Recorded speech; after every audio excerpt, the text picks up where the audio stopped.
Computer security. Computer security is a protection of computing system and the data they store or access. Computer security, also known as cyber security or IT security, is the protection of computer system from the theft of or damage to their hardware, software, or information. Element in computer security. Confidentiality. Confidentiality is the seal of information or resources. Integrity. Integrity is the trustworthiness of data in system or resources by the point of view or preventing unauthorized and improper changes. Availability. Availability refers to the ability or access data of a resources when it is needed. As such, that information has value only in the authorized people can access at the right time. Terminology used in computer security. Unauthorized access. Unauthorized access is when someone gains access to a server's website or other sensitive data using someone else's account details. Hacker is a person who tries to exploit a computer system for a reason which can be a money, a social cause, fun, etc. Threat is an action or event that might compromise the security. Vulnerability is a weakness, a design problem, or implementation error in the system that can lead on an unexpected and untraceable event regarding security system. Attack in an assault on the system security that is delivered by a person or a machine to system. It violates security. Virus and anti-malware is a software that operates that different OS which used to prevent from malicious software. Social engineering is a technique that hackers use to steal data from a person for different purpose of psychological manipulation combined with social sense. Virus is a malicious software that installed on your computer without your consent for a bad purpose. Hacking. Hacking means using computer to commit fraudulent acts such as fraud, privacy invasion, stealing corporate personal data, etc. A hacker is person who find the exploit the weakness in computer system or network to gain access. Hacker are usually skilled computer programmer with knowledge of computer security. Ethical hacking.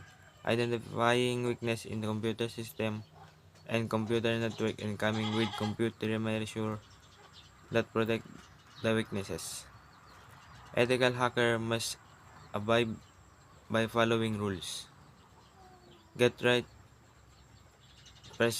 permission from the other owner for the computer system and computer network before hacking. Protect the privacy of organization being hacked. Transparently report all the identified weaknesses in the computer system to organization. Inform hardware, the software vendor, or the identified weaknesses. Cybercrime. Cybercrime is the use of computers and network to perform illegal activities such as spreading computer viruses, online bullying, performing unauthorized electronic fund transfer, etc. Most cybercrimes are committed through the internet Some cybercrimes can also carried out using mobile phones and SIMs online chatting applications. Cybercrimes ay types of cybercrime. Privacy violation exposing personal information such as email address, phone number, account details, etc. on social media websites. Identity thief, stealing personal information from somebody and impersonating the person. Next one is sharing copyright files information. This involves distributing copyright protected files such as ebooks and computer programs, etc. Next is electronic funds transfer. This involves gaining an unauthorized access to bank computer networks and making illegal fund transfer. Next is ATM fraud. This involves in intercepting ATM card details such as account number and PIN number. These details are then used to withdraw funds from the intercepted accounts. Next is spam, sending unauthorized emails. These emails usually contain advertisement. Ayon sa ating nabanggit ng tungkol sa cybercrime, yung mga types of cybercrime or uri ng cybercrime na binasa natin kanina is yung privacy violation. Ito ay tumutukoy sa pagbubunyag ng personal na impormasyon tulad ng email, address, numero ng telepono at detalye ng account sa social media websites at iba pang website. Yung pangalawa na ating binasa ay identity thief, yung pagkuha ng mga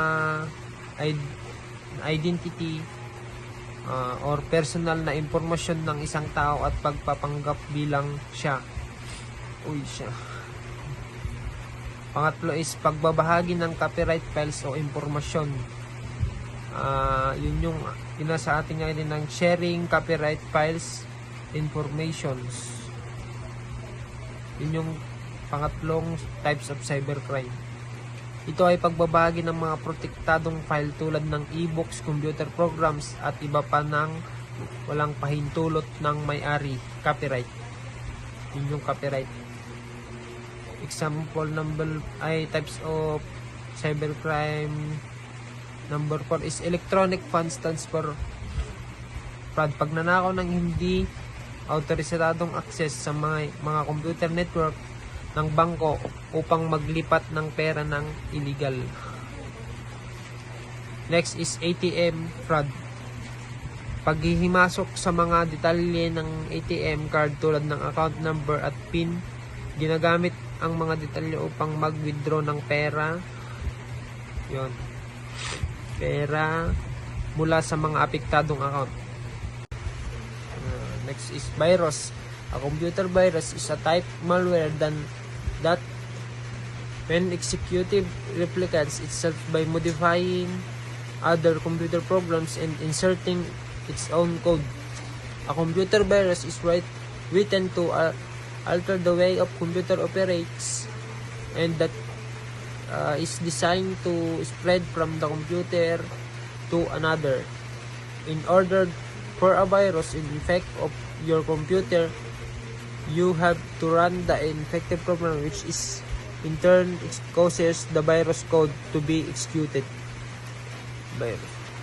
How do computer viruses spread? Email and text message attaches, internet file downloads, social media links, mobile device and smartphones can become infected with mobile viruses through shady app downloads. Next is as attaches of socially shareable content such as a funny image, greetings cards, or audio and video files. Next is inserting or connecting infected disk or drive, visiting unknown links. yung virus na possible effect of virus attack on the computer. Next, delete data, overwrite information, display message, and it shields to another files to computer, stealing password or data, logging keywords, corrupting files, spamming email at contacts, and even taking over the machine. Antivirus. Antivirus software is a program or set programs that are designed to prevent, search for, detect, or remove software viruses. There are several different complaints that build up under antivirus software, and what each offer can be rebut or perform some basic functions. Scan specific files or directories for any malware or non-malicious patterns. Next, allow you to schedule scans to automatically run for you.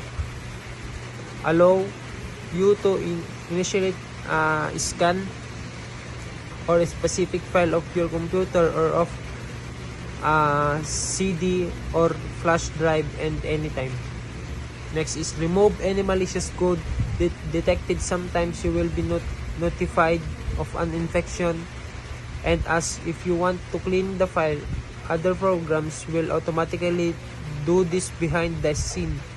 Show us the health of your computer. Always be sure you have the best up-to-date security software installed to protect your computers, laptops, tablets, and smartphones. Firewall. In computing, a firewall is a network security system that monitors and controls the incoming and outgoing network traffic based on predetermined security rules. A firewall acts as a barrier between a trusted network and non-trusted network. This means that the only traffic allowed onto the network is defined in the firewall policy. All other traffic is denied. Measure to keep your system and data safe. Computer application whitelisting. The idea is to install just a restricted number of applications in your computers which are useful as well as are genuine. Computer system restore resolution. In case your computer is hacked and your files are damaged, you should have the possibility to again have access to your files. An example is Windows System Restore or Backup, Computer and Network Authentication. The data that is accessed over the network is best to be provided only to the authorized users. Use usernames and passwords. Measures to keep your system and data safe. Update your software. Keep your software, including your operating system, the web browsers you use to connect to the internet, and your apps up to date to protect against the latest threats. Outdated software is easier for criminals to break into. If you think you have a virus or bad software on your computer, check out how to detect and get rid of malware. Measures to keep your system and data safe. Protect your personal information. Don't hand it out to just anyone. Your social security number, credit card numbers, and bank and utility accounts numbers can be used to steal your money or open new accounts in your name. So every time you are asked for your personal information, whether in web form, an email, a text, or a phone message, think about why someone needs it and whether you can really trust the request. Measures to keep your system and data safe. Give personal information over encrypted website only. If you are shopping or banking only online, stick to sites that use encryption to protect your information as it travels from your computers to their server. To determine if a website is encrypted, look look for HTTPS at the beginning of the web address. That means that site is secure. Back up your files. No system is completely secure. Copy your files to an external hard drive or cloud storage. If your computer is attacked by malware, you'll still have access to your files.